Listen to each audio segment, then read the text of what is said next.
مرنا صرف اس کو نہیں کہتے ہیں کہ انسان کے جسم سے روح نکل جائے اور بس، نہیں، بعض لوگ وہ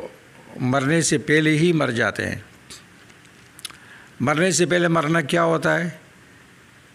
مرنے سے پہلے مرنا یہ ہوتا ہے کہ انسان تبدیلی سے رک جائے اور اس کا آج اور کل برابر ہو، اس کے ہفتے اور مہینے برابر ہو، اس کی سال اور سال برابر ہو جائے، جس میں وہ دنیاوی دینی کوئی ترقی نہ کرے اور بس صرف زندگی گزارتا رہے،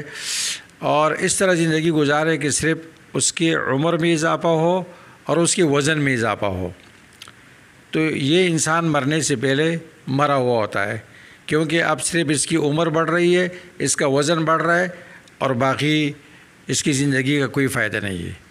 اس لیے عبداللہ ابن عباس رضی اللہ عنہما فرماتے ہیں، من استوى یومہ فہو مغبون، جس شخص کے 2 دن برابر ہو ایک جیسے، وہ شخص خسارے میں ہے، یعنی جیسے کل تھا آج بھی ویسے ہی ہے، اس کی زندگی میں کوئی ترقی نہیں ہے، کوئی تبدیلی نہیں ہے، نہ دینی نہ دنیاوی، اور یہ بس اس کی عمر بڑھ رہی ہے، اس کا وزن بڑھ رہا ہے۔